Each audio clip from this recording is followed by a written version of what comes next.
Welcome to Revolution Against Evolution. I'm your host, Doug Sharp. I'm your co-host Rich Gear. And Doug, it's kind of exciting. We're going to be talking about a new book that Jerry Bergman has written. Dr. Jerry Bergman, who's been a frequent guest on our show and in many shows that we've done over the years. And he's a prolific and ingenious writer. Yeah, he's written over 40 books. 40 books, and we've talked to him about him many times, and you just can't overstate his value and contributions of the things that he's done. But Doug, what's the name of this new book? Well, the title of our show is How Darwinism Corrodes Morality, and that, I guess, is the title of his book. That's the title of his book. Yeah, and, Doug. One of the things we're going to talk about, and we'll have to, because this is a fairly good-sized book, we really can't do justice to cover all the topics. Unless we want to do two or three shows. Jerry has really laid out a lot of stuff. Now, Doug, you just got this book. I have not read this yet. I was just going through the synopsis and some of the dedications, and they were talking about it. And but it's some stuff. It looks like he's done more complete stuff of things that he's talked about in earlier books, such as the dark side of Hitler and Darwinism, and the dark side of Darwin himself. I'm not sure what the name of the title. The Dark Side of Darwin. Darwin, yeah, Darwin. And Darwin Effect, and a few of these other books that he's written. All of them are good. This one is basically some biographies of people who have really screwed up the world. Remember we talked about 7 scientists who changed the world, and 7 men who ruled the world from the grave was the name of that book. But this is a list of different people, and it shows how Darwin sort of set off the process where a number of different people went and wrote upon Darwin's foundation of survival of the fittest, and they took it to the ultimate end.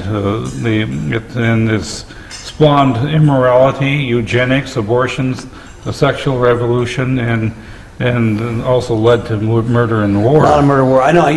Doug, I tell you what, over the years, I get really irritated with people. Oh, there's more death and destruction in the name of religion than any. I says, you can't tell me that, at least in the 20th century, that's true.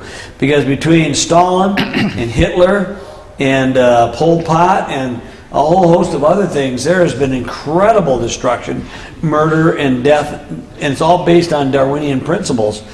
The reality is, yes, murder and destruction is a part of the human condition because our fallen nature is what it is. And so, it doesn't, but the thing is, what's really unique about Darwin is it really gives you a scientific validity for a lot of these things. A lot of the other stuff is basically, we knew it was selfishness, greed, just corruption, and so we just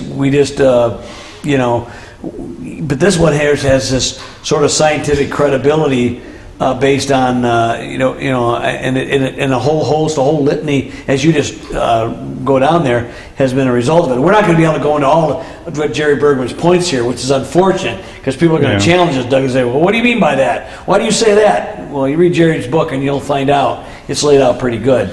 Now, one of the things is that this has all had an effect on the whole structure of what morality is, and part of the problem right now is that we're so far into this that we really, as a culture, don't have a real good idea what morality is. Well, Doug, it's interesting you say that, because since at least World War II, we've lived in really what they call a postmodern, and many people have likened to a post-Christian world.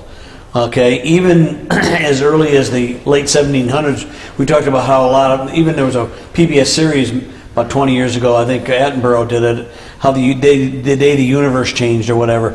And the times of the French Revolution and those times of things really began to change a lot of stuff in the world. But when Darwin came in a couple of generations later, even he codified some thinking processes that were already going on, and he put it in such a way that it seemed scientifically credible at the time. Jerry's book is not about trying to disprove Darwinism. is trying to show you the moral consequences. The real problem is, Doug, is we live in a world where people, like you just said, they're not sure what morality is anymore. Right. It's kind of like the old story. Remember the old judge, and they're trying to make laws against pornography, and he goes, well, and he tried to get down and make a definition of pornography. He says, well, I don't know really what it is, but I know what it is when I see it. Right. And the problem is, we as humans, because Doug and I, we've come from a biblical creationist worldview, a young earth creation, we believe that there is an inherent knowledge inside of every one of us of what right and wrong is. It's why so oftentimes Darwinists, secularists, atheists will appeal and say, well, you're lying. Well, really, that's the most stupid argument you can possibly do if you're an atheist, because there's no morality if except for consensus morality. We've talked about that many times. In other words, might makes right. The most amount of opinions makes that right for that day, but then something else can make it right for another day. There's no outside of you morality unless you accept a theistic worldview. Well, Darwinism threw that out of the water. He just blew it out of the woods. And people are very happy with that. Christianity doesn't seem to be a default paradigm anymore. It used to be sort of when we were growing up.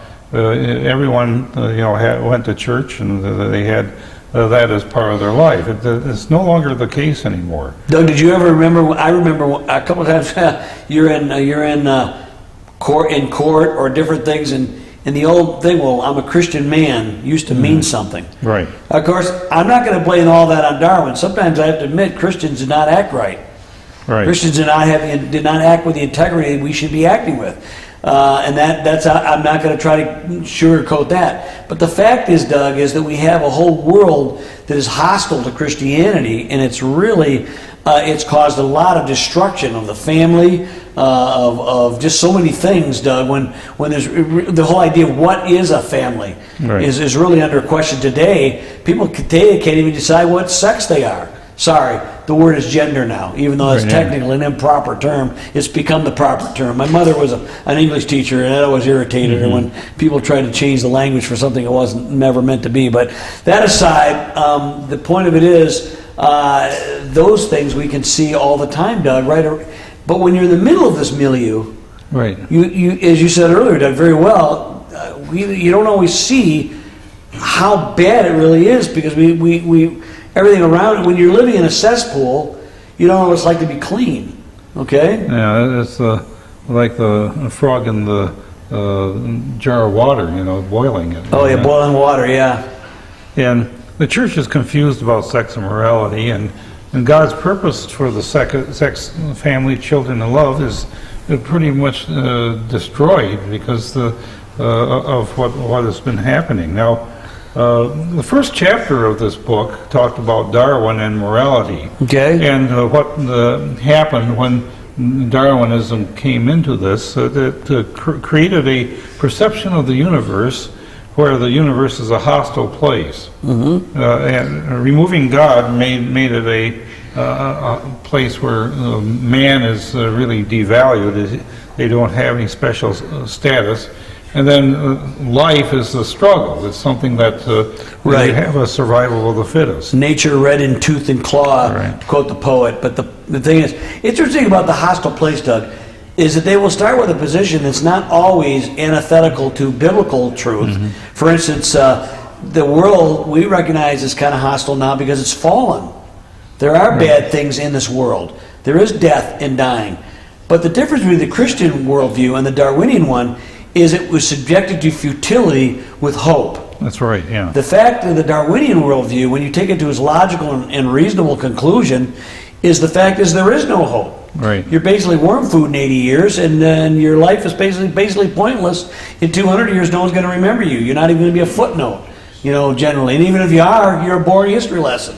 That's the best you can hope for in a Darwinian worldview, and it's ultimate end. You could when you face people, Doug, though, with this reality, many Darwinists will retreat and they'll say, "We're not hostile to religion." I said, "Yes, you are." That's right.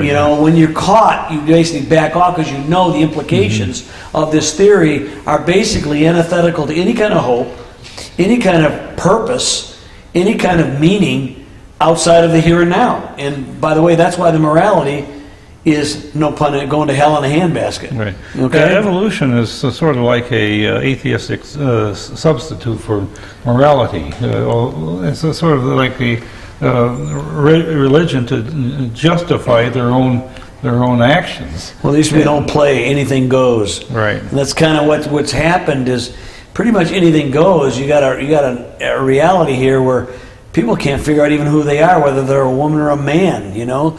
This is how it keeps going down the slope of well, you know, it just keeps going downward and downward. And when you think, oh, it can't go get any worse, they come up with something else. Doug, I mean, I'm telling you, we've talked about the morality situation, the family, the idea that you know, that I mean, 50 years ago, you would think, I mean, homosexuality has always been around.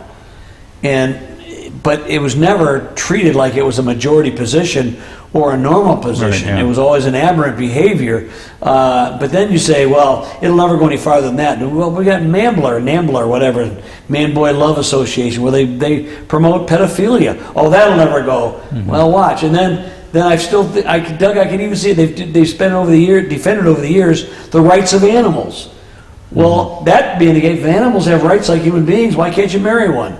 Bestiality comes in. Not that it's all happened yet, but the problem is there are ways that things get, when there's no rhyme or reason to truth, no truth of what morality is, you make it up as you go along. And unfortunately, that's why you have you know, the situations like what's going on at MSU right now, or at Penn State, or you know, and the thing with it is that we have massive condemnation for these people who are involved in these sex crimes, but well, I've heard evolution to say, look, rapists are just trying to scatter their seed because they're trying to survive.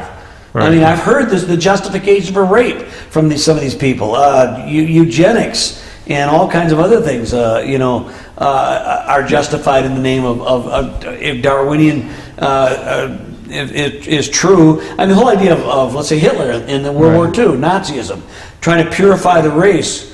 Trying to get rid of inferior races. Where does that does not come from a Christian worldview.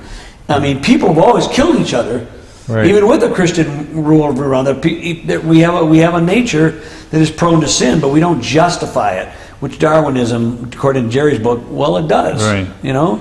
And you know, the second chapter that Jerry writes is about a fellow I'd never heard of. I never heard of Havelock Ellis. I've never heard of this guy. He was, tell us about him. He was he was a eugenicist. He was in with Francis Galton. Him I know.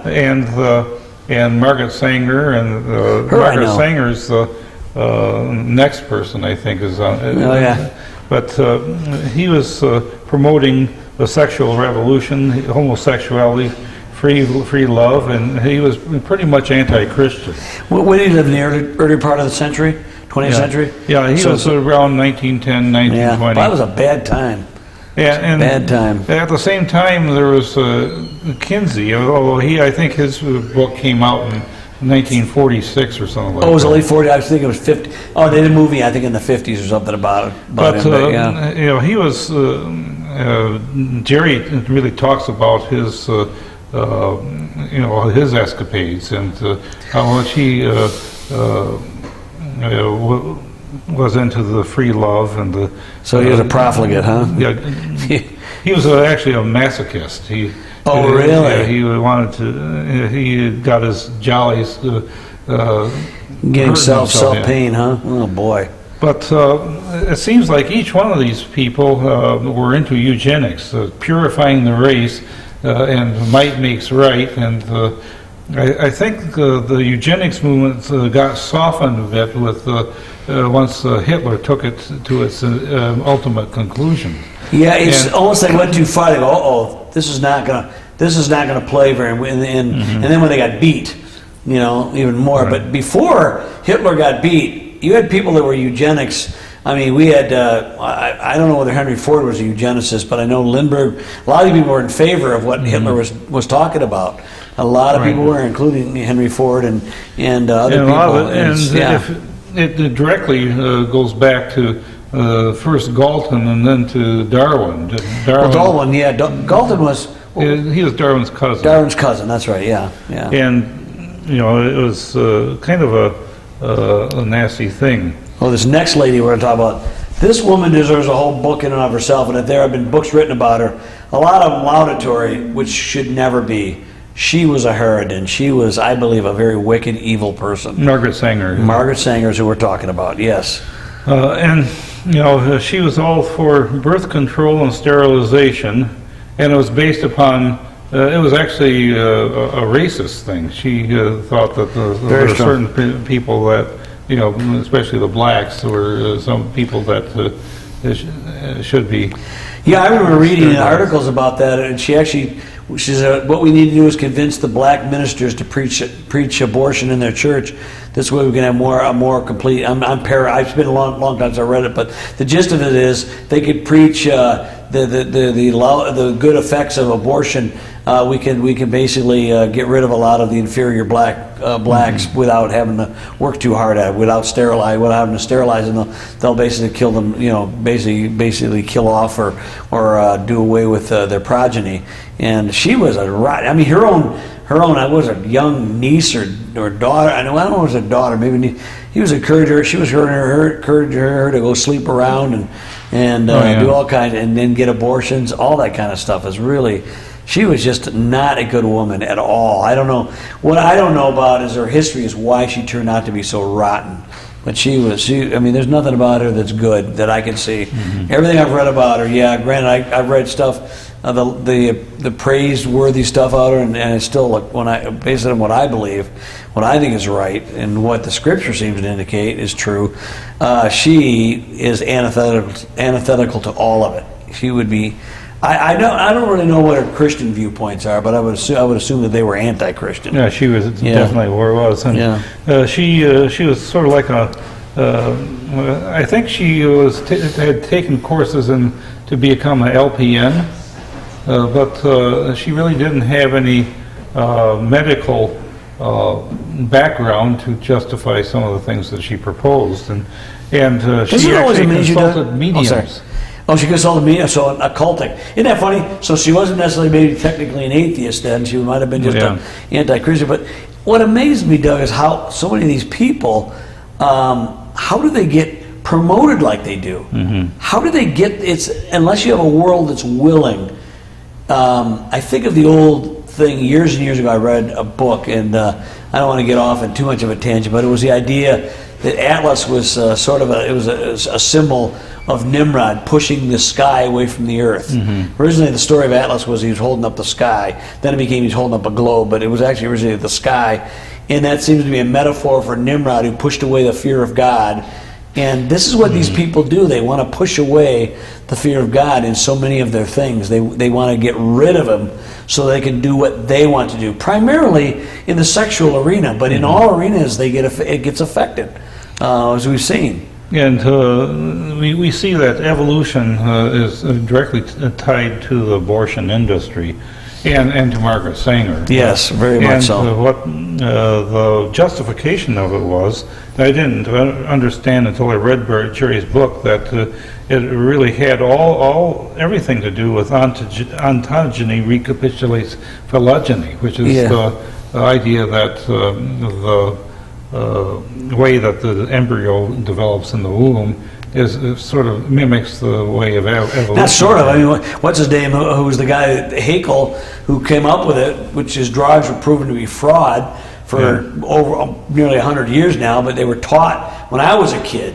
50, 60 years after he was dead, they were still teaching ontogeny recapitulates phylogeny, which means basically you're going through the whole evolutionary cycle in the womb. Mm-hmm. One of the things, Doug, I remember this specifically, maybe you don't, maybe you do as well, that when they were trying to get abortion passed, they used this argument. They used the argument that we're nothing but we're an amphibian stage, or we're in a fish stage, or we're in just a two-celled stage. So we're not really, and they still use this not quite so blatantly as today as it used to, but we're not fully human yet.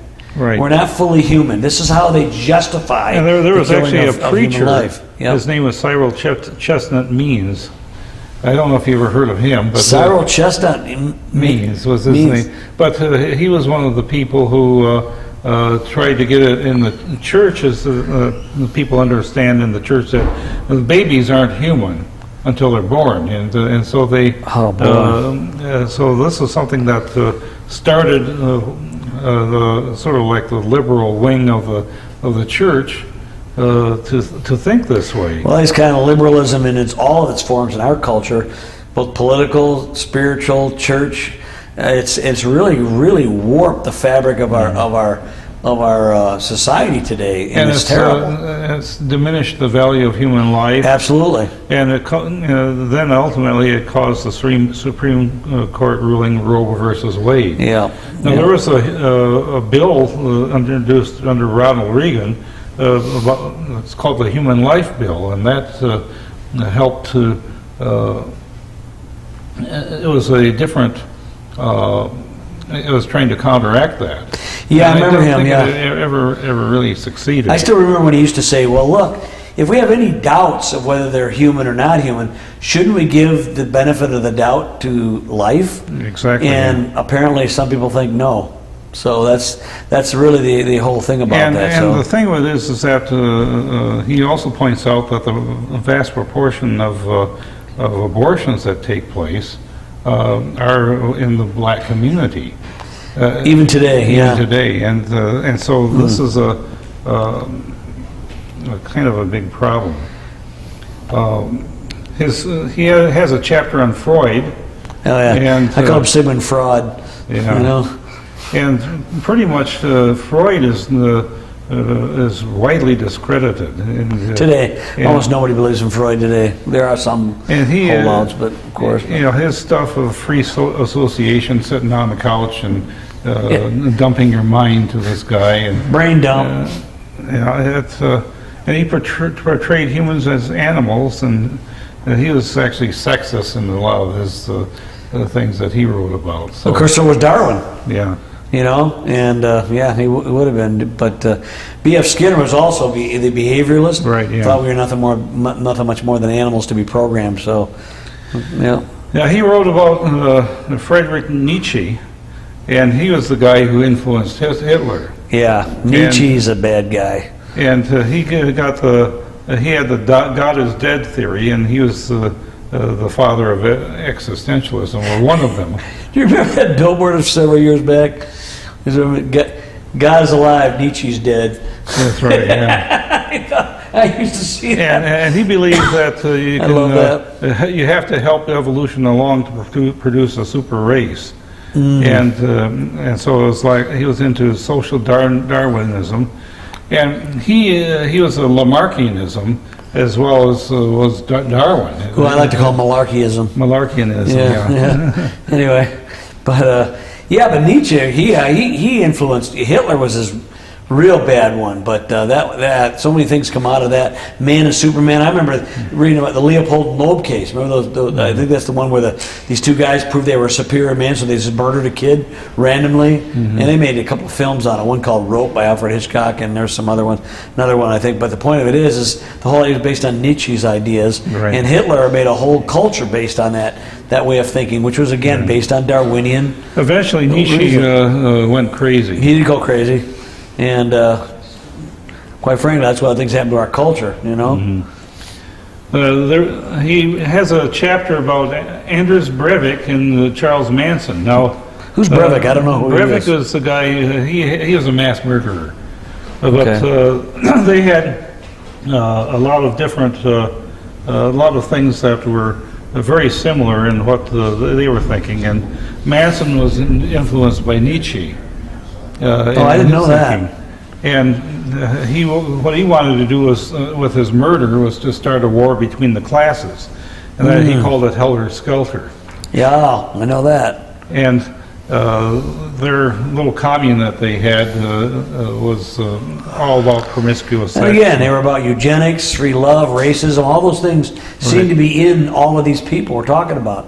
Oh, here's a famous one. I remember growing up with this guy, Benjamin Spock. And he based all his ideas on the care of the baby on evolution. And then eventually, at the end, he came to realize that the harm that Darwinism caused through his theories, and he tried to reverse it but it was pretty much too late. I think he died in 1998. Yeah.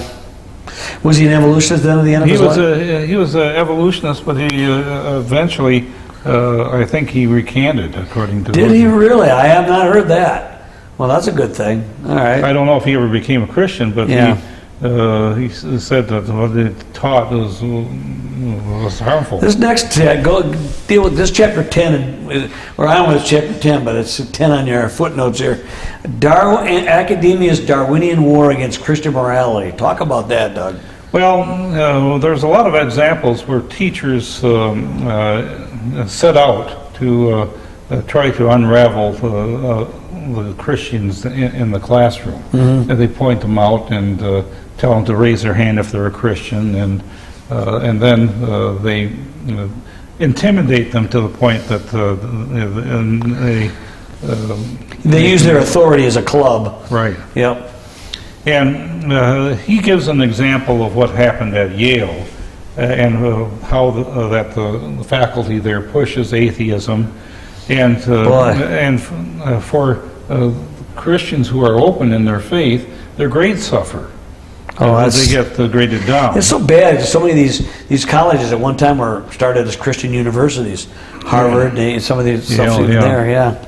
And there's a radical shift in this sexual morality, shift away from Christian values. And when you look at that, there's you have the destruction of the family, and then there's a rape crisis that occurs on the campuses as a result. And so it's a big problem.